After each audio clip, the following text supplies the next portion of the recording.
आग उगलता सूरज, तपती धरती, चारों ओर गर्मी ही गर्मी, ठंडी हवा का नामो निशान नहीं।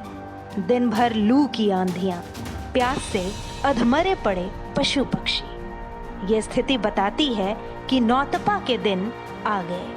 आखिर क्या है ये नौतपा? नौतपा यानी 9 दिन चरम पर होगी सूर्य की गर्मी। नौतपा यानी साल के अत्यधिक गर्म 9 दिन। नौतपा जिसमें चंद्रमा की घटेगी शीतलता। ज्योतिष शास्त्र के अनुसार सूर्य के शनिवार 25 मई की सुबह 3:15 पर रोहिणी नक्षत्र में प्रवेश करने के साथ ही इसकी शुरुआत हो चुकी है। इसके बाद 2 जून रविवार तक 9 दिनों का नौतपा रहेगा। इसके साथ ही सूर्यदेव 8 जून शनिवार को 1:04 तक रोहिणी नक्षत्र में रहेंगे, जिससे इन दिनों गर्मी प्रचंड रहेगी और पारा 48 डिग्री के पार भी जा सकता है। नौतपा है मॉनसून का गर्भकाल। जी हाँ, मान्यता है कि सूर्य की गर्मी और रोहिणी नक्षत्र, जिसका स्वामी चंद्रमा है, के जल तत्व के कारण मॉनसून का 9 दिन का गर्भ आ जाता है और इसी कारण नौतपा को मॉनसून का गर्भकाल माना जाता है। ऐसे में जब सूर्य रोहिणी नक्षत्र में होता है तो उस समय चंद्रमा 9 नक्षत्रों में भ्रमण करते हैं। लोक मान्यता है कि अगर नौतपा के सभी दिन पूरे तपे, खूब गर्मी हो, तो आगे के दिनों में अच्छी बारिश होती है।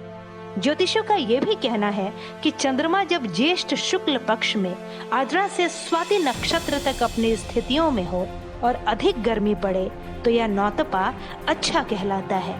वहीं अगर सूर्य रोहिणी नक्षत्र में होता है और उस दौरान अगर बारिश हो जाती है तो इसे रोहिणी नक्षत्र का गलना यानी गर्भपात कहा जाता है। नौतपा 2024 इस साल देश में गर्मी अब अपना प्रचंड रूप दिखाने लगी है। कुछ राज्यों में बेमौसम बारिश से लोगों को राहत तो मिली है, लेकिन ये राहत ज्यादा समय के लिए नहीं है, क्योंकि इस बार मई माह में नौतपा शुरू हो चुका है। इन 9 दिनों की अवधि में सूर्य और पृथ्वी के बीच की दूरी काफी कम हो जाती है और इसी कारण सूर्य देव की तपिश, उनकी गर्मी, उनका प्रताप, उनकी ऊर्जा ज्यादा महसूस होती है, जिससे इन दिनों गर्मी प्रचंड रहती है और पारा 48 डिग्री के पार जा सकता है। 8 जून शनिवार को 1:05 से ही सूर्यदेव मृगशिरा नक्षत्र में प्रवेश कर जाएंगे, जो भारत में मॉनसून की शुरुआत होती है। हालांकि मैं बता दूं कि पहले यह तिथि 7 जून हुआ करती थी।